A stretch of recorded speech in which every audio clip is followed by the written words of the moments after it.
So good day. Hello everyone. My name is Rana Librea, 20 years old, from Chaong, Quezon, representing the group criminals from Section Foxtrot. So my topic for today is the history of the policing system in Kenya. So what is the history of the policing system in Kenya all about? So the KPS, or the Kenya Police Service, is a national body in charge of law enforcement in Kenya. It is subordinate to National Police Service, which is headed by Inspector General of Police, who exercises independent command over the service. Kenya Police is headed by Deputy Inspector General. Kenya Police is divided into service, headquarters, formations, general, duty command, and training institutions. So, general commands are further divided into regional country, sub-country commands, police stations, and police posts in that hierarchy.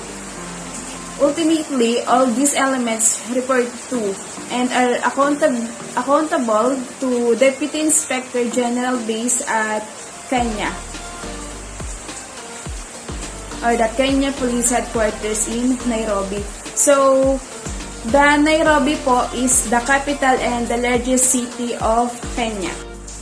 So, this chapter seeks to trace the mode of policing in different historical periods from independence to date as implemented by different political regimes. For instance, we observe that policing during the Kenyatta era was influenced by the policies, laws, and political conditions prevalent during colonial rule. The analysis employs historical approaches to law and politics in particular. During Kenyatta era, there's a politician who governed Kenya as its prime minister from 1963 to 1964, named as Jomo Kenyatta. To understand the politics of reform, it is imperative to examine the evolution of reform to enable us to understand its current nature, form, and content. The problems that bedeviled the police cannot be overstated. Unlawful, repressive, and irregular acts of police with official sanction constituted a significant part of the undemocratic nature of the Kenyatta and Moi governments. This article examines settler attitudes toward the law and legal system in early colonial Kenya. When courts release Africans on technicalities, it is only encourage more crime. Insufficient punishments did the same. Settlers argued that the state administrators and the judiciary must twist the legal system to fit settler needs. The law must be a tool used on behalf of whites to bend Africans to their will. It must be personal and racially biased, the punishment swift and sharp. The successful implementation of the policing plan will depend on the commitment and motivation of the individual officer. The support extended to the officer in terms of financial and other resources by the government and other stakeholders will go a long way in this direction. So, the country is representative democracy legislatively and a direct democracy in the election of its president, who is a leader of the executive branch of government. So, there are three types of government, or the three arms of government. It is the legislature and the executive, and the last is judiciary. So, it is to operate independently and work to balance each other based upon the separation of laws principle. Thank you. Magandang araw. Mga pala si Bian Pilipinas Tupac sa Strong Report Relevancy. The Kenya law firm has made quite a number of laws that can be used to guide the various relationships that existing among various individuals. The following are the major classes of law in Kenya. Number 1 is public law. The branch of laws regulates the relationship between a citizen and the state in general. The law is also important as it regulates the operation of various organizations in market system of Kenya. The major categories of public laws including constitutional and criminal administrative. Ang constitutional criminal ay saligang batas. Tapos yung administrative laws ay yung administrativong batas. Private law, number 2. Describe the branch of law that is mostly considered with rights and duties of individual towards other individuals. It includes the law of tort, property laws, and the law concerning with succession matters. Criminal law. This is type of general addresses the branch of laws that specify the general procedure to be followed by its citizen upon with non-compliance of the above rules will lead to serve punishment. Civil law. The branch of laws generally regulates the relationship between various private individuals by enforcing various obligations of the ballot or by simplifying competencing that parties that are injured and affected by a certain condition. Procedural law. The branch of laws specify the general step that should be followed a person that needs to carry out dangerous step in life. The above laws determines the manner in which the court proceeding will be considered by a certain party. Substance law. The law was actual rules that generally define what is unlawful and good things that can be done. It defines the various distinctible wrongs. The latter in turn provides the remedies that can be used to handle them. International law. The above laws define the relationship that existing between Kenya and the global countries. Further guides how they relate with one another. In Kenya, if one is a victim of rape or assault, there are live to done laws to ensure. Immediately after the ordeal, the victim is advised to go to the police station to report. Unipesa bill payment system service available in Kenya. Going over all information that has been acquired is important. And they prove the important service to the people of Kenya. The Supreme Court and further has various rules including the administrative duties founded in Kenya court system. It is charged with all matters pertaining electrons according to the law. Police telephone contacts of various police stations in Kenya. Good morning. So my name is Carlan Jarao, and today what I am going to tackle is about the policing system in Kenya, as well as their vision, their mission statement, and their functions. System of policing, mission, vision, and their function. So first, policing system in Kenya. Kenya National Police Service is the primary law enforcement organization in Kenya. The service was established in 2011 under Article 243 of the Constitution of Kenya. So, the police organization in Kenya is what you call the Kenya National Police Service. So, here in the Philippines, the police organization is what you call the Philippine National Police. Next, the service is under the overall and independent command of the Inspector General, who is appointed by the President and approved by Parliament. The National Police Service in Kenya employs up to 100,000 police officers and paramilitary personnel. So they also have their overall independent commanding officer, who is called Inspector General.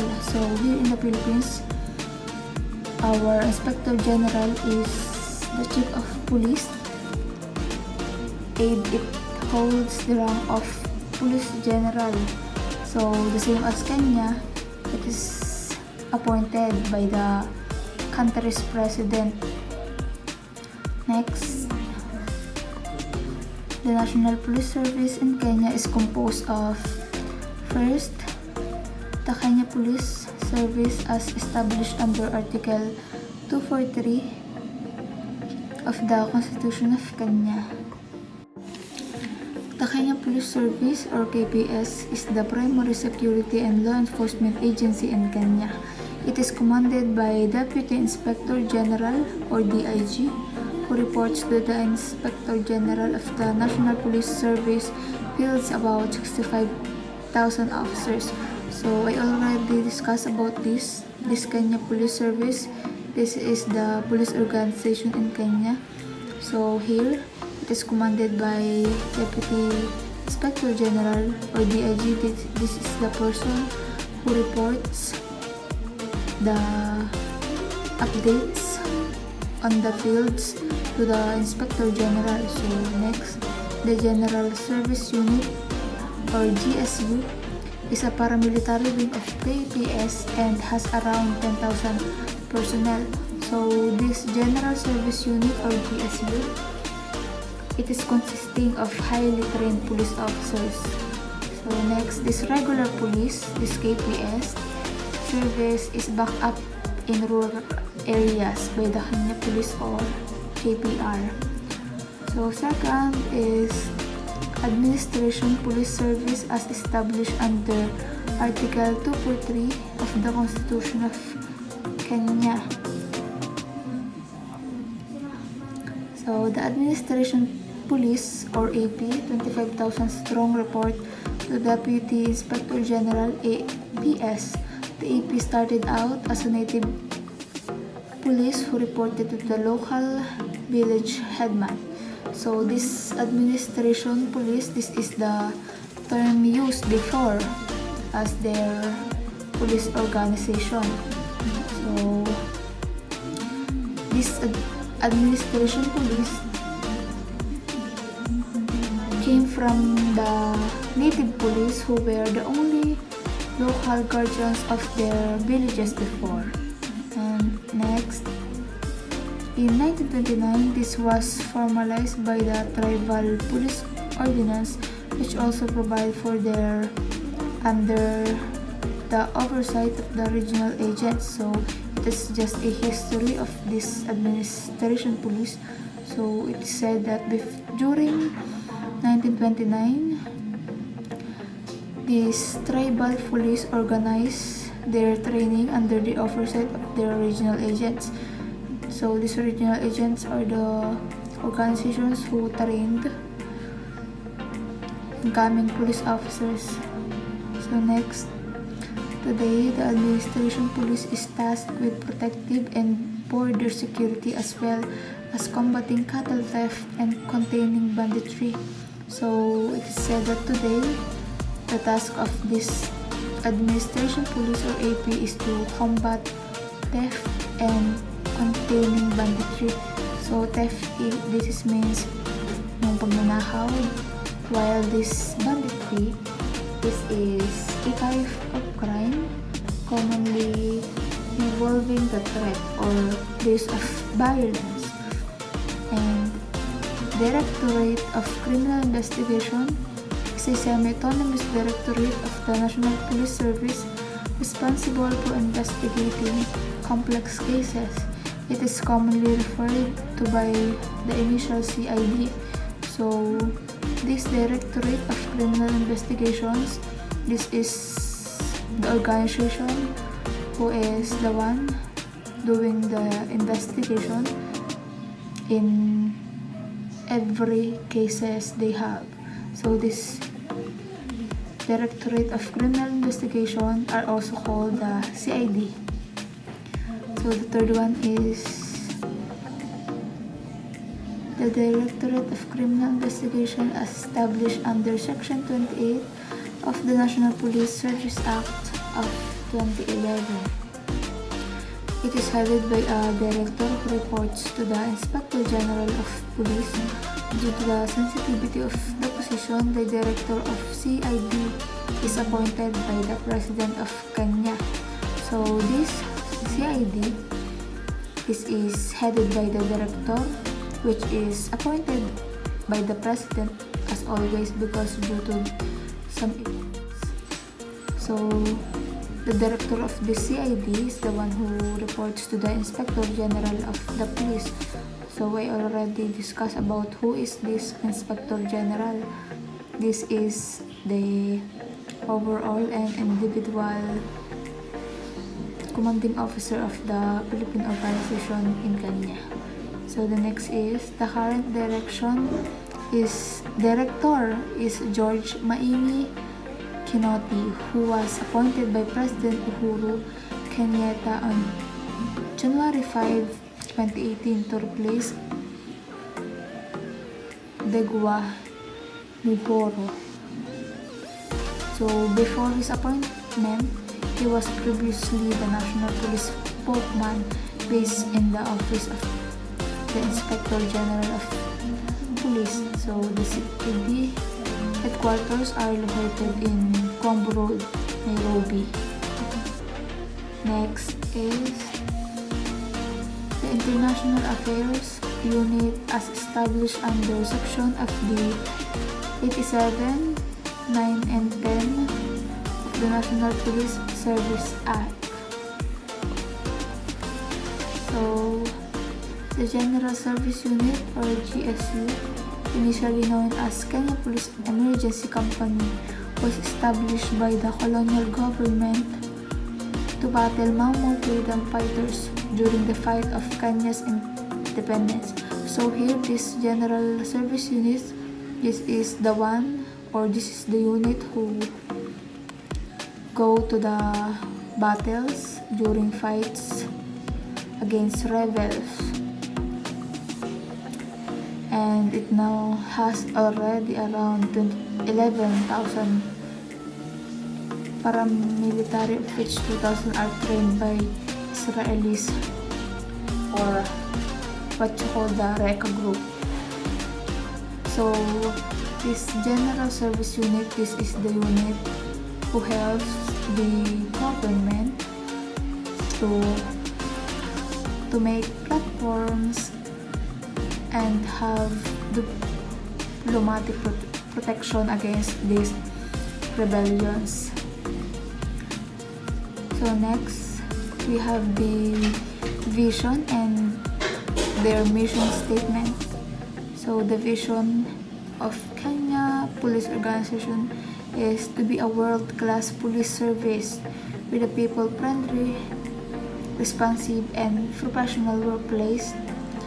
The mission statement is we are committed to providing quality police service to meet the expectation of our customers by upholding the rule of law and creating and maintaining strong community partnerships for a conducive social, economic, and political development of Kenya. So, respect to their vision and mission.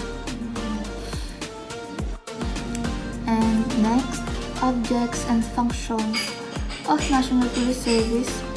So, this is the objectives or goal of their police organization. So, the National Police Service shall first strive for a high standard of professionalism and discipline among members. So, as I know, all of the police organizations all over the world are expecting this or doing this.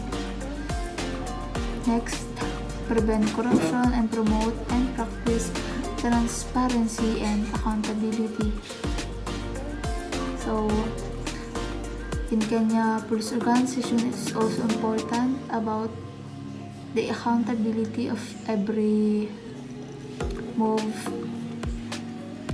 Third, comply with constitutional standards of human rights and fundamental freedoms. Fourth, train staff to the highest possible standards of competence and integrity and to respect human rights and fundamental freedoms and dignity. And last is foster and promote relationship with the broader society. In the organizational structure of Ministry of Health, headed by the Cabinet Secretary, under the Cabinet Secretary there are two subordinates, the Principal Secretary and the Director of Medical Services. Under the Principal Secretary, it managed the Department of Administrative Services, and under this Department of Administrative Services, it includes the General Administration, PRO, ICT, Finance, the HRD, the Accounts, the SCMD, the HRM, and the Legal Matters. Under this Director of Medical Services, there are 5 departments.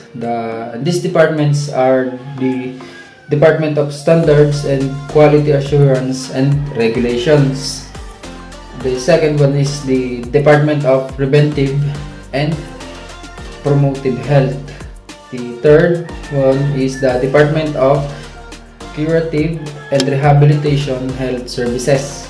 The fourth one is the Department of Policy, Planning, and Health Financing. The last one is the Department of Health Sector, Coordination, and Intergovernmental. Under the first department, the Department of Standards and Quality Assurance and Regulation, there are 3 divisions, and these divisions are the Division of Quality Assurance. The second one is the Division of Alternative and Traditional Medicine, and the last one is the Division of Legislation and Regulations. And the second department includes 6 division, and this division are these Division Strategic National Public Health Programs. The second one is the Division of Disease Surveillance and Epidemic Response. The third one is the Division of Family Health, and the fourth one, Division of National Public Health Laboratory. The fifth is the Division of Environmental Health, and the last one is Division of Non-Communicable Disease. The third department, which is the Department of Curative and Rehabilitation Health Service, includes 5 divisions. The first division is the Division of National Referral Health Facilities. The second one is the Division of Forensic and Pathology Services. The third one is the Division of Clinical Practice. The fourth one is the Division of Health, Emergencies and Disaster Management. The last one is the Division of Blood Transfusion. The fourth department, which is the Department of Policy, Planning and Health Financing, includes 3 divisions. The first division is the Division of Health Policy and Planning. The second division is the Division of Healthcare Financing. The last division is the Division of M&E, Health Research, Development and Health Informatics. The last department, which is the Department of Health Sector, Coordination and Intergovernmental, includes 2 divisions. The first division is the Division of Health Sector Coordination, and the last one is the Division of Health Governmental Affairs. Recently, the National Police Service restructured the ranks of police available in the country of Kenya, scrapping of positions like the Administration Police ranks Kenya, and instead replacing the terminology of OCS Police. Kenya Prison Police are under the prison service, which is totally different entity since it is Department of the Ministry of the Interior and Coordination of National Government. Here are the ranks of the police order from lowest to highest and their badges to help you identify different ranks of these law enforcers. 1. The Corporal. Corporal is the lowest ranking police officer in the National Police Service. Their badge features 2 bars worsted red chevrons placed on the dark blue or maroon Melton cloth, which is 1 centimeter larger than the badge. The cap peak of the corporal is plain and their lanyard is the navy blue, maroon, khaki plain. There is no inscription of respective service name of the badge. Next is the sergeant. After the corporal is the sergeant in the National Police Service ranking. Sergeant's badge features 3 bars worsted red chevrons placed on the dark blue or maroon Melton cloth, which is 1 centimeter larger than the badge. The cap peak of the sergeant is also in plain and their lanyard is navy blue, maroon, khaki plain. There is no inscription of prospective service name on the badges. Third is the senior sergeant. The senior sergeant is the 3rd lowest rank in the National Police Service. The senior sergeant's cap peak is also plain and the lanyard is navy blue, maroon, khaki plain. There is no inscription of prospective service name on the badges. Fourth is the inspector. Inspector is the 4th lowest rank in the National Police Service. An inspector badge has 2 military pattern stars and the peak of their caps is also plain, and the lanyard is corded navy blue, maroon, and khaki. The name of their respective service inscribed at the base of the cloth badge. During ceremonies, an inspector will also have a silver gold collar badge, which has a lion with a scroll below, showing their respective service name worn on a black or maroon background. Chief Inspector. Chief Inspector of Police is the 5th lowest rank available in National Police Service. The shoulder badge of the Chief Inspector of the Police has 3 main military stars. The cap peak of a Chief Inspector is also plain and the lanyard is corded navy blue, khaki, maroon. 6 is the Assistant Superintendent. Assistant Superintendent of the Police is the 6th lowest rank available in National Police Service. An Kenya Assistant Superintendent's shoulder badge features a lion surrounded by a laurel wreath and their cap's peak is also plain. The lanyard depends on the respective service colors. The Assistant Superintendent of Police will also have a silver or gold collar badge, which has a lion with a scroll below, showing their respective service name worn on a black or maroon background during ceremonies. 7th is the Superintendent of the Police. Superintendent of the Police is the 7th lowest rank available in NPS.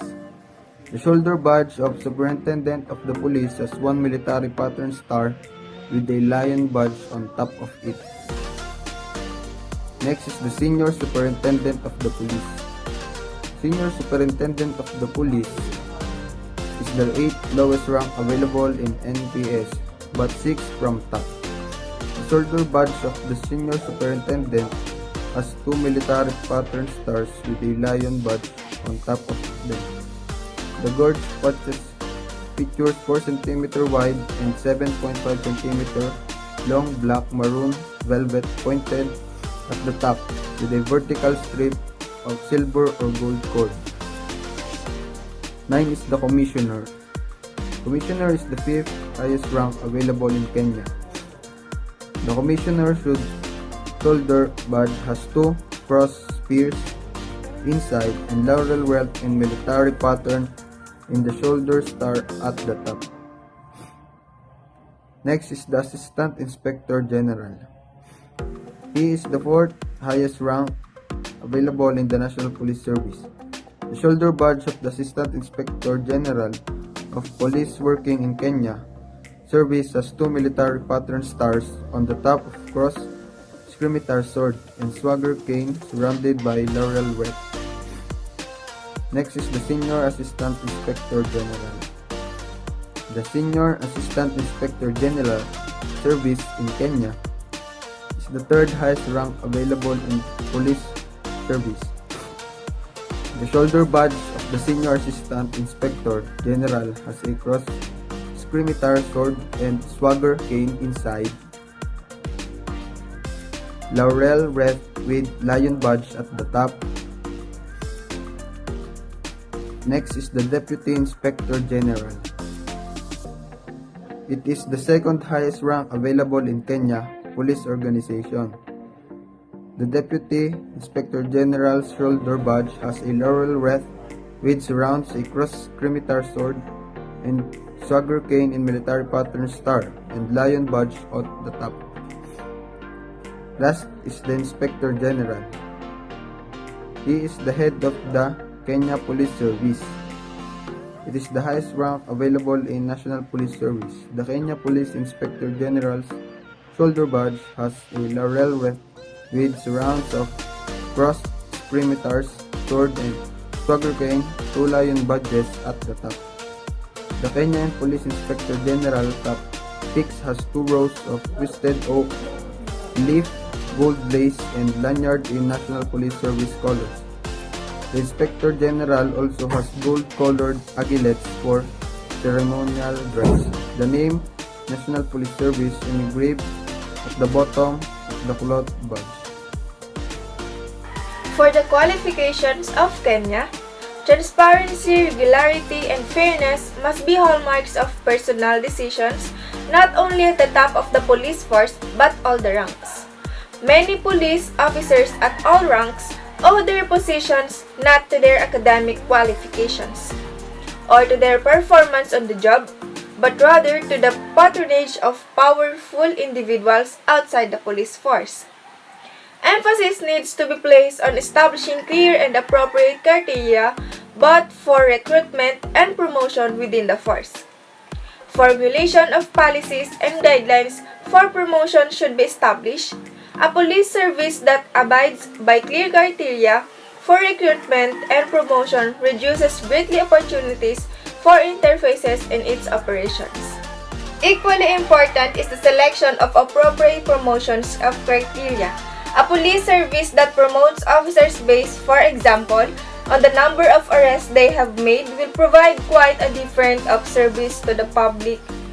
Emphasize, for example, investigative techniques, ability to communicate effectively with civilians, and integrity. Clear and appropriate criteria for deployment within the police service need to be established to avoid situations where powerful individuals outside the police service may find it particularly easy to punish disfavored police officers by effectuating their transfer to undesirable postings. Benefits of community policing among various community in Kenya. Prevention emphasis. Prevention emphasis entails the fact that community members need to enjoy securing oneself and more specifically securing their property. Therefore, the interests of the community members are well safeguarded.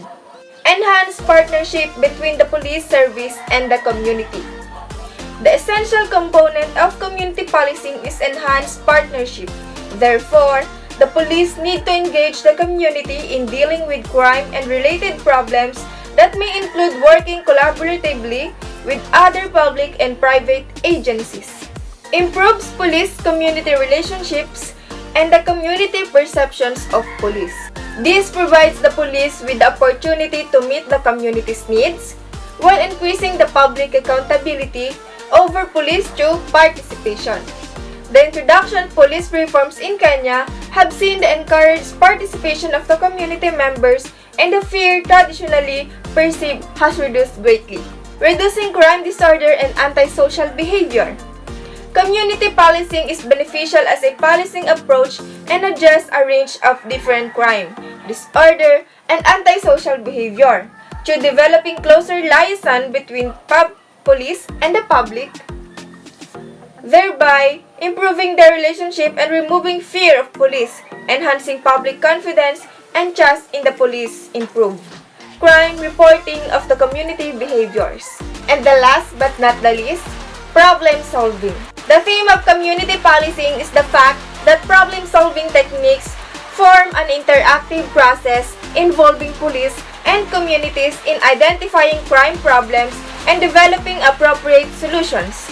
Communities with existing capacity are more likely to participate in community policing but are less likely to benefit from it because, in general, they are already proactively addressing issues to increase community safety, thus problem solving. That's all. Thank you.